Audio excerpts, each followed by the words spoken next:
महाराष्ट्राच्या राजकीय आणि सामाजिक जीवनातला आजचा काळा दिवस आहे. अजितदादा पवार यांच्याशिवाय महाराष्ट्राचं राजकारण, समाजकारण हे बेचव आणि आळणी होईल. महाराष्ट्रावरती कोणतं संकट आलं आहे किंवा महाराष्ट्राचे काय ग्रह फिरले माहीत नाही. गेल्या काही काळापासून महाराष्ट्रातले अनेक अशी प्रमुख नेतृत्व आपल्यापासून हिरावून गेली. एक मोठी दुःखद बातमी आहे महाराष्ट्रावर.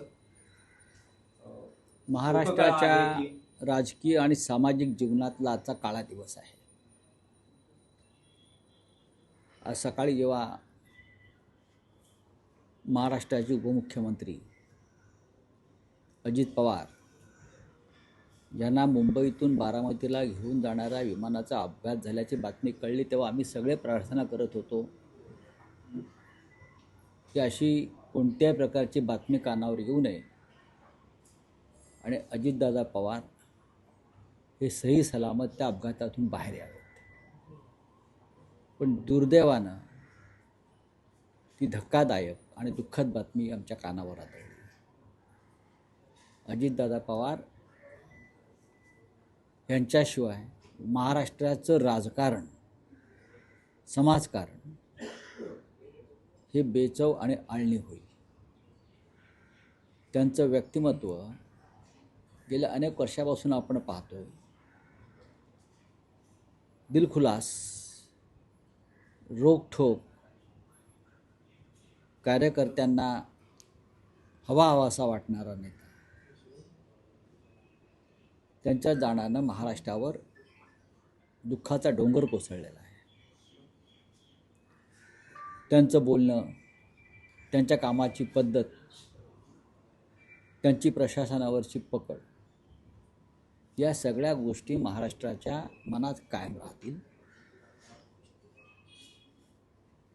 बारामती आणि त्यांचं एक नातं होतं आणि त्याच बारामतीमध्ये त्यांना मृत्यू यावा हा एक विचित्र योगायोग आहे. श्रद्धांजली त्यांना कधी व्हावी लागेल असं कधी मनात आलं नाही. त्यांनी त्यांच्या पद्धतीचं राजकारण केलं. उद्धव ठाकरे यांच्या मंत्रिमंडळात अजित पवार हे उपमुख्यमंत्री होते आणि उद्धव ठाकरे मुख्यमंत्री असताना उद्धव ठाकरे यांचं म्हणणं होतं की कॅबिनेटला पूर्ण तयारी करून येणारे ते मंत्री होते. राज्याच्या प्रश्नांचा त्यांना अभ्यास, विशेषतः पाटबंधारे, पाणी या संदर्भात त्यांचा अभ्यास पक्का होता. शैक्षणिक क्षेत्रात त्यांचं काम राहील. शरद पवारांनी त्यांना राजकारणात आणलं आणि नंतर गेल्या 2-2.5 वर्षापासून त्यांनी शरद पवारांशिवाय राजकारण महाराष्ट्रात सुरू केलं. त्या राजकारणाचा असा अकाली अंत होईल असं कोणाच्या ध्यानीमनी नव्हतं. मी जे मगाशी म्हणालो की अत्यंत कार्यक्षम मंत्री म्हणून त्यांचा लौकिक होता. त्यांना मिळालेलं प्रत्येक पद हे राजकारणासाठी तर वापरलंच त्यांनी, पण कार्यकर्त्यांसाठी, जनतेसाठी, विकासासाठी त्यांनी वापरलं. त्यांच्या कामाच्या पद्धतीविषयी अनेकदा TV चॅनलवरती काही उपदृश्य आम्ही पाहिली. सदैव जरी त्यांच्या बोलण्यात कधी राग आला, चीड आला, तरी पटकन एखादं विनोदी वाक्य टाकून ते संपूर्ण वातावरण हसरं खेळतं ठेवण्याची त्यांची कसब होती. उत्तम वक्ते होते. आज महाराष्ट्र खरोखर दुःखात आहे. महाराष्ट्रावरती कोणतं संकट आलं आहे किंवा महाराष्ट्राचे काय ग्रह फिरले माहीत नाही. गेल्या काही काळापासून महाराष्ट्रातले अनेक अशी प्रमुख नेतृत्व आपल्यापासून हिरावून गेली काळानं. विलासराव देशमुख गेले उमद्या वयात, गोपीनाथराव मुंडे गेले उमद्या वयात, आणि आता अजित पवार गेले. विक्रमी संख्येने ते उपमुख्यमंत्री झाले. 5 किंवा 6 वेळा ते उपमुख्यमंत्री झाले. त्यांना मुख्यमंत्री होण्याची इच्छा होती. ते मुख्यमंत्री झाले असते तर महाराष्ट्राला एक उत्तम कार्यक्षम मुख्यमंत्री मिळाला असता.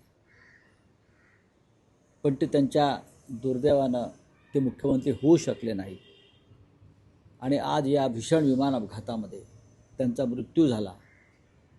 महाराष्ट्राला आणखीन काय पाहावं लागणार आहे काय सांगता येत नाही. मी शिवसेना परिवारातर्फे त्यांना श्रद्धांजली वाहतो.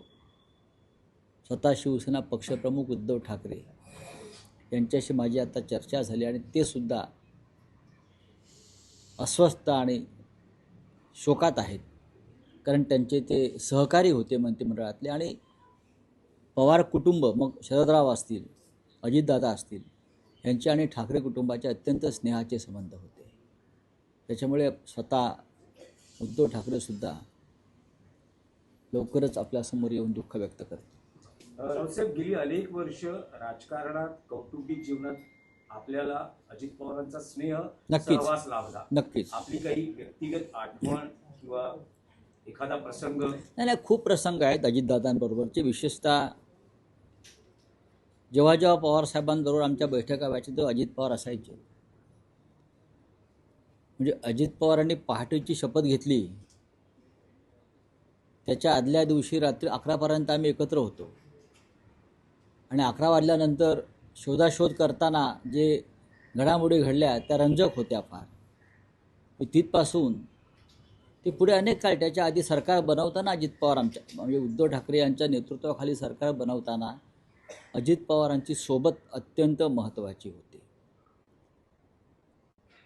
जेव्हा सरकार बनलं आणि मुख्यमंत्रीपदाची शपथ उद्धव ठाकरे यांनी घेतली आणि शिवतीर्थावर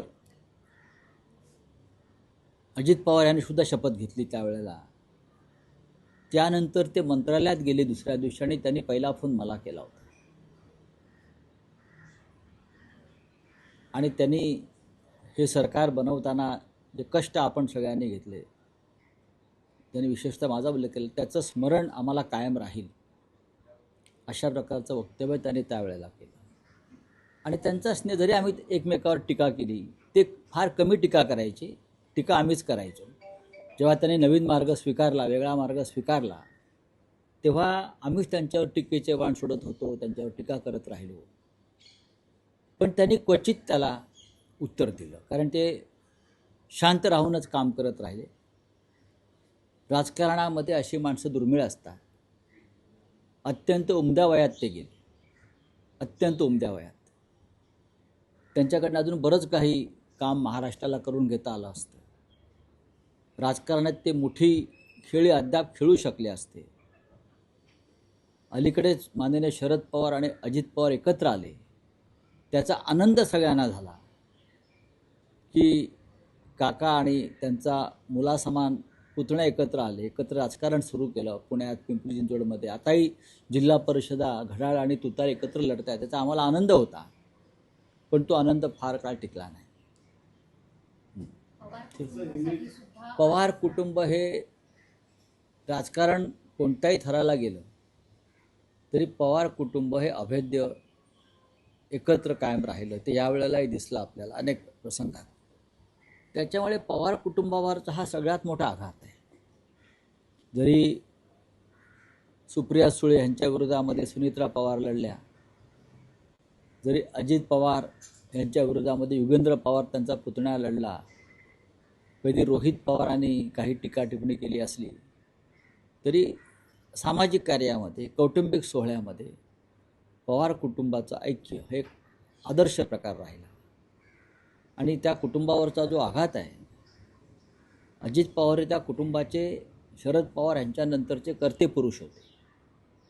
अशा कर्त्या पुरुषाचं जाणं यासारखं दुःखद आणि धक्कादायक गोष्ट नाही. रावसाहेब, अपघाताची भीषणता एवढी प्रचंड होती, खासगी विमान होतं, अपघात कशामुळे झाला काय तुमच्याकडे माहिती? नाही, बघा, अपघात कसा झाला याची चौकशी व्हायला पाहिजे.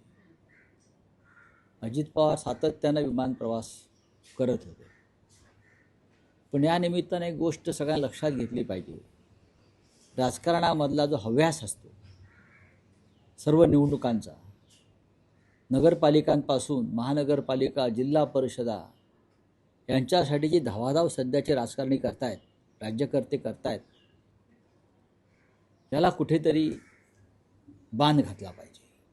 आम्ही जे सांगतो काही निवडणुका कार्यकर्त्यांवर सोडा, आपल्याला फार लिडरशिपला धावाधाव करण्याची तशी गरज नाही. योग्य वेळी आपण त्यात लक्ष घातलं पाहिजे. पण गेल्या काही काळापासून महाराष्ट्राचं राजकीय चित्र इतकं विदारक झालेलं आहे की मुख्यमंत्री, 2-2 उपमुख्यमंत्री, मंत्री हे 24 तास राजकारणामध्ये, राजकीय स्पर्धेमध्ये, निवडणुकांच्या स्पर्धेमध्ये गुंतल्यामुळे त्यांच्या धावपळीमध्ये आपले स्वतःचे बळी जातात, हे लक्षात घेतलं. राऊत साहेब, ज्या पद्धतीने आपण पाहिलं की ह्याच्या आधी अनेक राजकीय नेत्यांचा हा विमान प्रवासाच्या अपघातांमध्ये मृत्यू झाला, कुठेतरी राजकीय नेत्यांनी याच्यावरती विचार केला नाही बघा, अपघात किंवा मृत्यू कधी होईल सांगता येत नाही. आता विलासराव देशमुख किंवा गोपीनाथराव मुंडेंचा काही विमान अपघातामध्ये मृत्यू झाला नाही. विमान अपघातात मृत्यू कोणाचा झाला, त्या माधवराव शिंदे यांचा माझ्यासमोर अलीकडच्या काळातलं उदाहरण आहे, म्हणजे गेल्या काही वर्षापूर्वीचं. त्यानंतर महाराष्ट्रामधला हा पहिला प्रसंग आहे अशा प्रकारचा की या राज्याचा प्रमुख नेता विमान अपघातात आपल्याला सोडून गेला. अजित पवारांना पहाटेपासून काम करण्याची सवय आहे, त्याच्यामुळे आज मुंबईतून ते पहाटे निघाले बारामतीकडे आणि दुर्दैवानं सकाळीच त्यांचं निधन झालं. राऊत साहेब, अजित पवार यांचं निधन हे पवार कुटुंबावर जसा मोठा आघात आहे, तसं राष्ट्रवादी काँग्रेस पक्ष आणि कार्यकर्त्यांवरही मोठं संकट नक्कीच आहे. अजित पुढचा काळ कसा तुम्ही पाहता? अजित पवारांचा पक्ष त्याच्यावरती राजकारणावरती बोलण्याचा आजचा दिवस नाही, पण अजित पवारांचा पक्ष हा एक खांबी तंबू आहे. त्यांच्या नेतृत्वाखाली तो पक्ष आहे, पण आज राजकारणावरती बोलण्याचा दिवस नाही. आपण सगळ्यांनी अजित पवारांच्या कार्याचं, त्यांनी केलेल्या सामाजिक कामाचं स्मरण केलं पाहिजे. आणि असा उमदा नेता महाराष्ट्र गमावून बसलेला आहे.